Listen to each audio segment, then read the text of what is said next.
Hi, I'm Ben Bowman, and I'm a results leader. You're listening to ResultsLeader.fm. Being a thought leader is easy. Getting results is hard. This show is for the results leader who lives and dies by their results. Here is your host and Chief Results Leader, Jonathan Rivera. You are listening to ResultsLeader.fm. So glad that you're here. And as always, I'm going to reward you. What?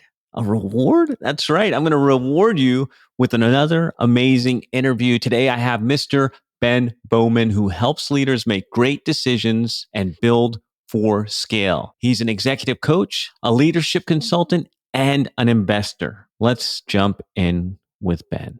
Ben, my man, welcome to the show. Ready to give our listeners a quick win? I'm ready. Let's get after it. Let's do it, man. What book have you given most as a gift? It's a classic, actually, but it's symbolic of something that's really important to me. But that's Rich Dad, Poor Dad. Very common, well-known book. Most people recognize the title, but very few people actually follow the principles. And I think financial literacy is so important. So that's one that I still find regularly. People say that they know it, but if they don't actually follow it, or if they haven't actually read it all the way through, it's probably the one I give as a gift most often. Man, that book changed my life. That's where I realized I was unemployable. That's it. It's a game changer. Let's go into story time here. Tell me a story of how an apparent failure set you up for later success. Reflecting on this, because there's definitely are numerous failures that have all tied together to have some sort of silver lining or something that you could still count as a success, whether it's measurable or not. But one that felt most obvious was growing up, my entire goal was to go off and play college sports. Always been average athlete, always just loved the game. I was the type of kid that it didn't matter if it was early morning or the heat of Florida summers, which I know you know well. It didn't matter. I loved even practice. I just always wanted to go play. And so I always had this dream of playing in college. And my senior year of high school, both my dad and sister from previous illnesses had both gotten really sick again, to where my sister wasn't even at my graduation. My dad was pretty much bedridden by this point. It just didn't make sense for me to go off and take on potentially student loans or whatever it would take to go off to school, because I didn't have any financial support from family. And at the time, I viewed that as a big failure. And I was like, man, I'm not going to achieve this goal that I thought I had. So instead, I started working full time at 18, and then nights and weekend classes. And because I didn't have that financial support, I didn't want to take on loans. Rich Dad Poor Dad, not being over leveraged, trying to make good financial decisions. I started just waiting tables on even outside of the full-time job I had, and I did the pay-as-you-go plan, as I call it, to put myself through school.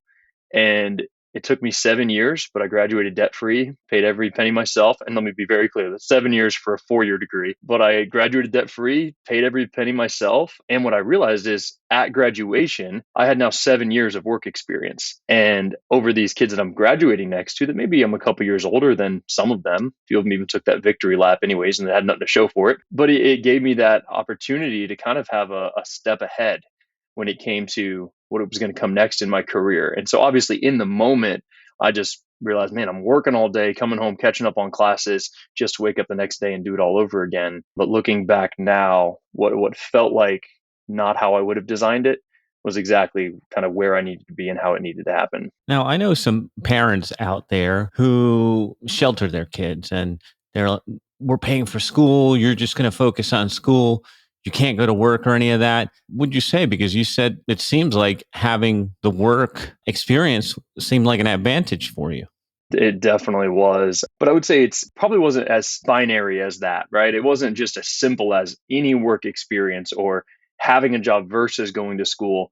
I mean, I kept taking jobs that would give me more opportunity, more management experience, more new skills that I could take on, resume builders, right? Whatever it is, while kind of looking at education as more of, I wanted to get that degree because I wanted to have that security. Not many people in my family were able to finish school. And so I kind of wanted to do that as a personal goal more than it was purely to set my career up. And we all know, even in the past, couple of decades, higher education has shifted, and the perspectives and perceptions of that have shifted as well. I'm much more entrepreneurial by nature. I believe that education is great for some professions and some directions. Some even personality styles need that kind of structure or accountability. But I do not think it's a one size fits all. You better go or it's not going to work. Because for me, the work experience was more valuable that time.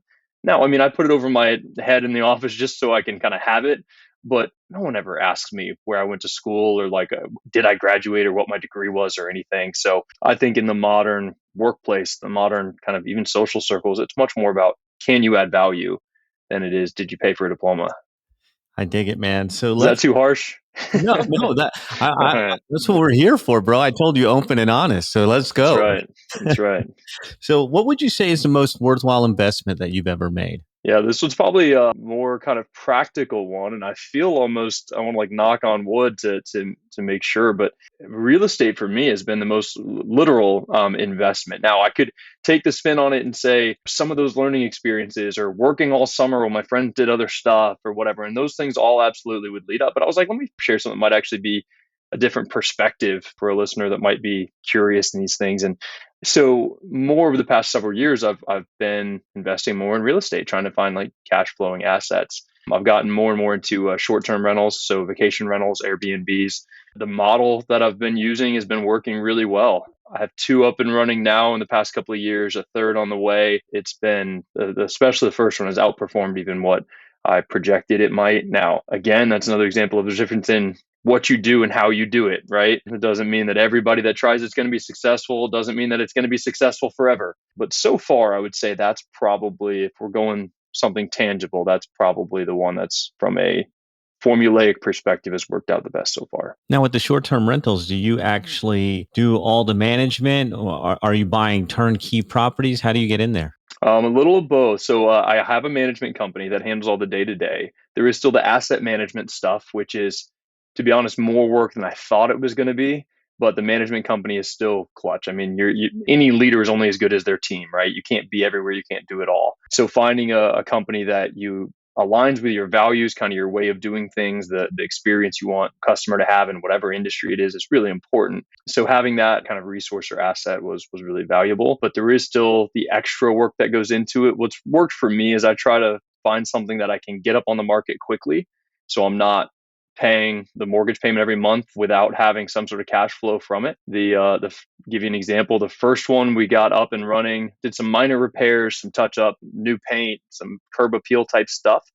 But the furnishing is a big challenge too, especially with the supply chain issues and finding the right fit. A great interior designer is a key element too. I'm much more on the task side of things than I am the creative side of things. So having again that resource is super valuable. The first one got up and running about 6 weeks, first rental. Second one, we had our first rental check in 15 days after closing.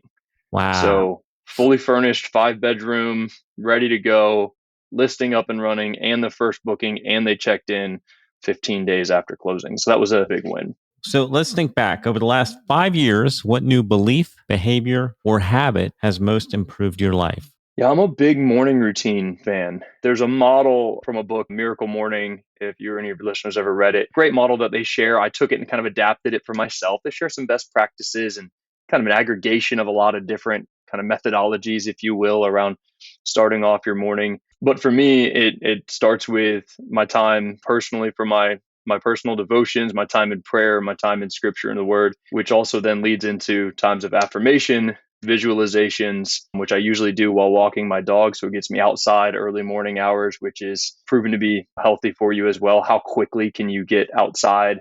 And especially some sunlight after you wake up. But then I'll try to come back and do some additional time of reading before the day gets caught up. And then I have the journaling portion of it as well, which is a model a therapist shared with me years ago that I loved. And it's every day, write down 3 gratitudes, write down one positive thing from the day before. And then I added a couple onto it too. I also write what's a lesson learned from the day before. And then what's one thing I need to be focused on today. Letting those things build into themselves into saying, like, all right, well, how can I learn from what I reflect on from yesterday to say what I'm going to be paying more attention to today? Sometimes that's task focused, but more often it's growth. It's areas of focus for me personally.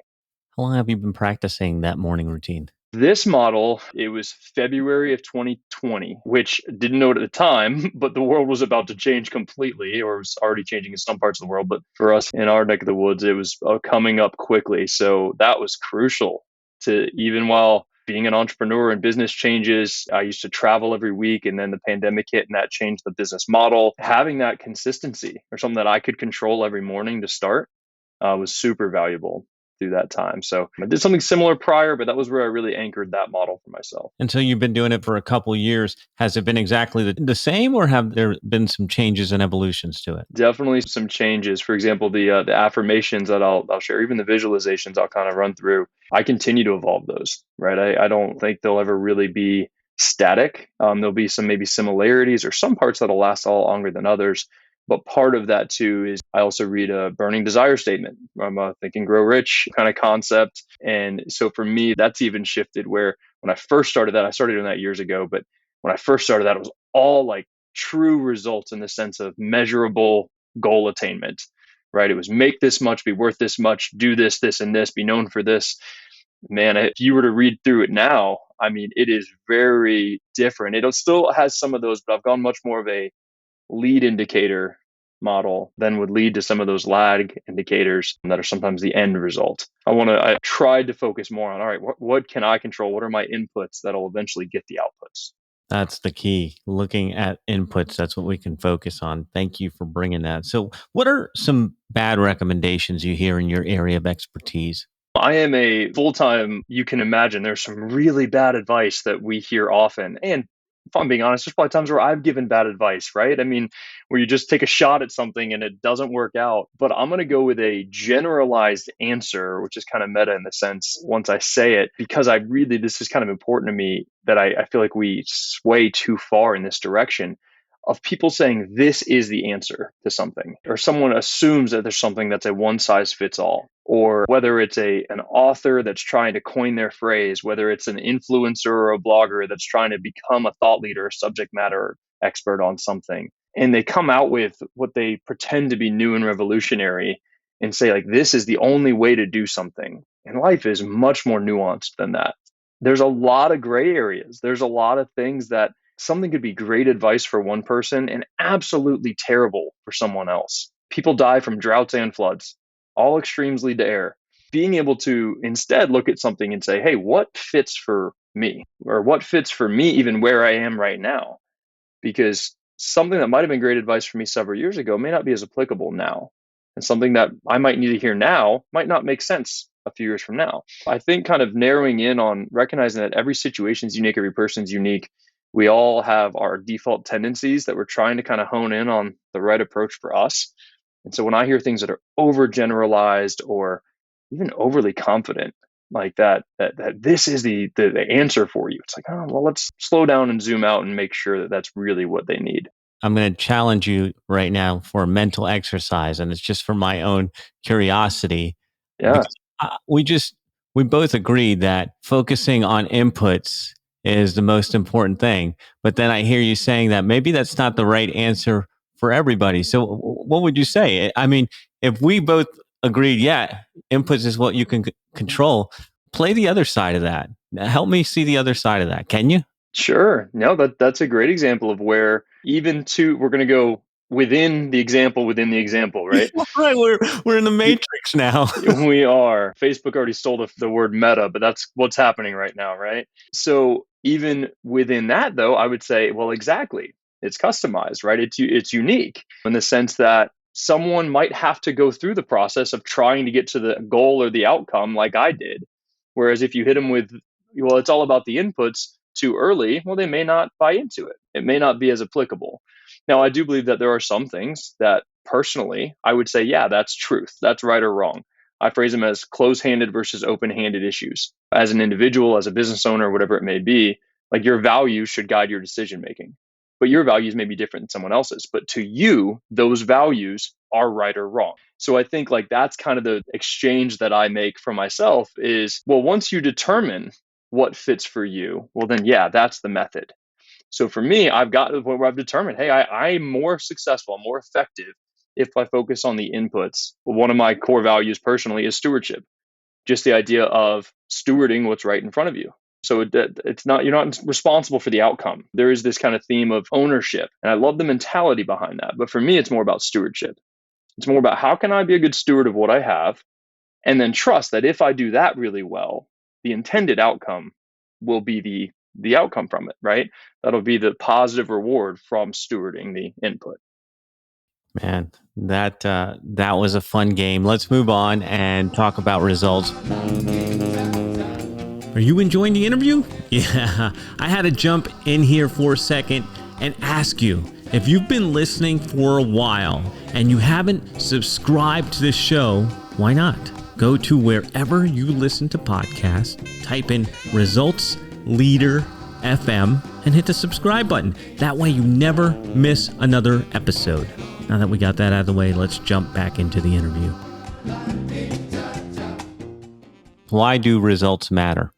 I'll actually tie it back to my last answer, because to me, it means that you can continue to steward things well. The result needs to be there if you want to, because I genuinely believe, for example, that I can affect more good with wealth, for example, than someone else may, or than most of society might, because I believe that my values, my views, my stewardship will be used wiser than someone else.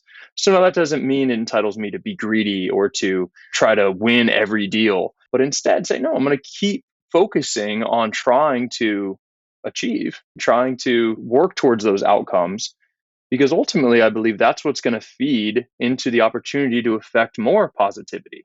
Don't talk about it, be about it. Words are cheap. Talk is cheap. Like, talk doesn't help the family that's house just burned down.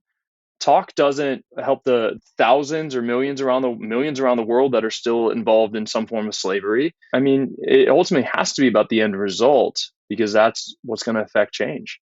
I could go on a whole detour there, but I'm not gonna. I got to stick to the script. But that's what I remember that from our conversation. There was our pre-interview. There was so much I wanted to talk more about. But let's get back to the script. In the last 5 years, what new realization has helped you get better results for your clients?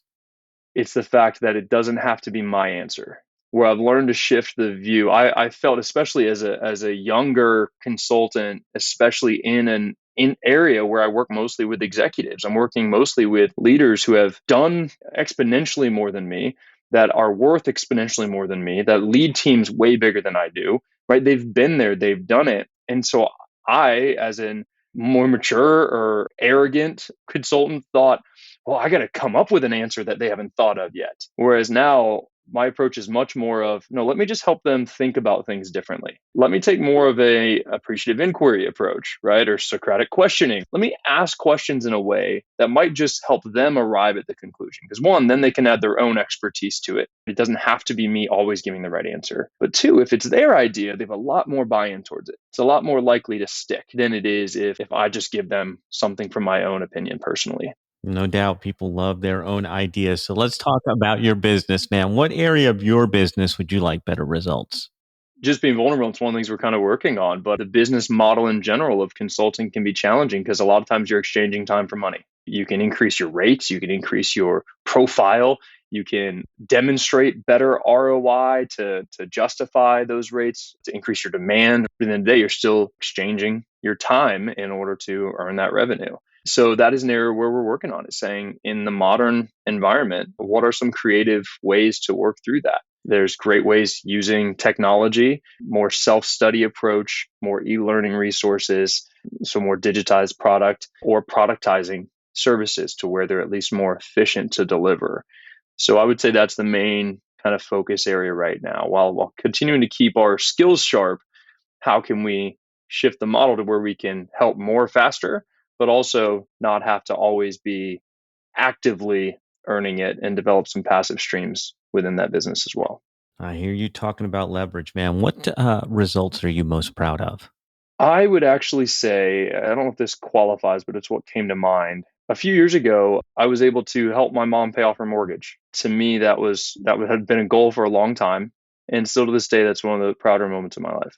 It feels weird even talking about it, because it's like I don't mean for that to sound braggy, but what I've realized is, a couple of times as I've shared it even recently with people one-on-one over coffee, when we get to know each other at a networking event, whatever it might be, if it's come up something like that, and I've been willing to kind of share I've had multiple people recently tell me that that is one of their top goals too. They're actively working towards that. I think we're seeing that a lot, even generationally, right? Where, I come from a pretty low income family. It was always scrape by, get by. Neither of my parents, my mom, who thankfully is happy and healthy, but my late father, neither of them were really business minded. I think it's part of the reason why I gravitated so much towards financial acumen and literacy is because I noticed the vacuum, whereas a lot of people just don't even have that opportunity or that awareness. So I'm very grateful for that. But I think seeing that sort of gap led me more towards that. And then my parents were older as well. So I knew she wouldn't be able to retire until she was able to cover her expenses with just her Social Security check. The mortgage was the biggest deterrent to that.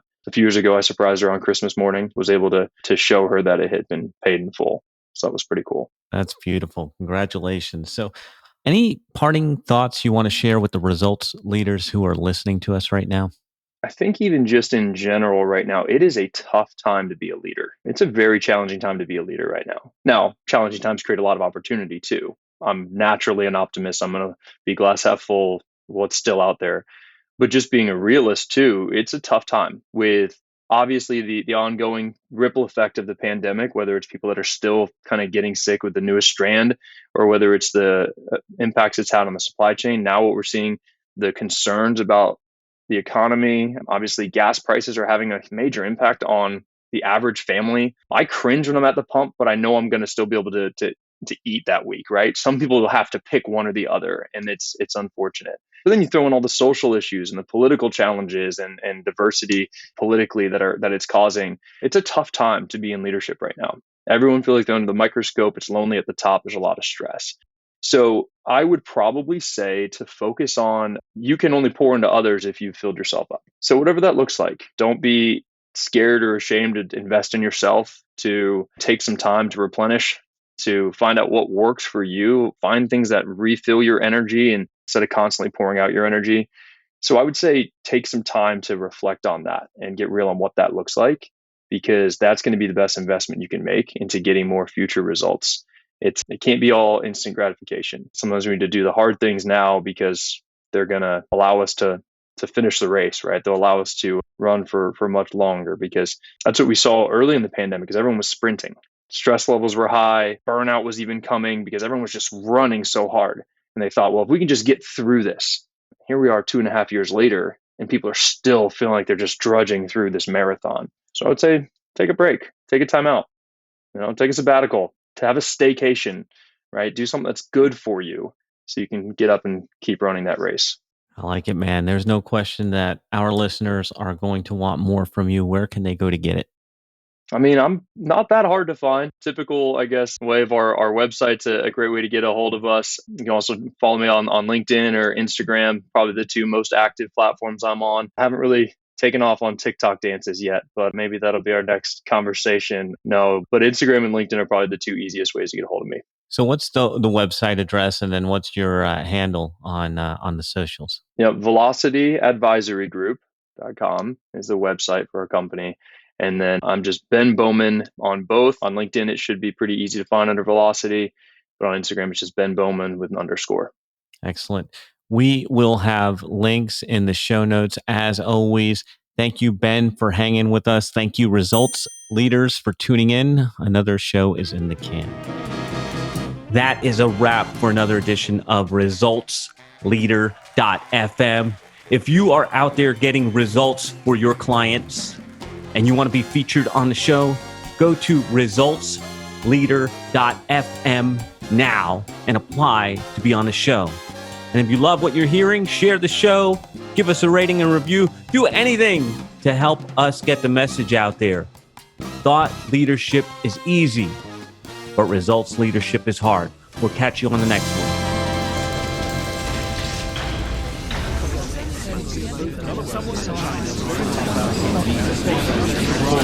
This program is brought to you by thepodcastfactory.com.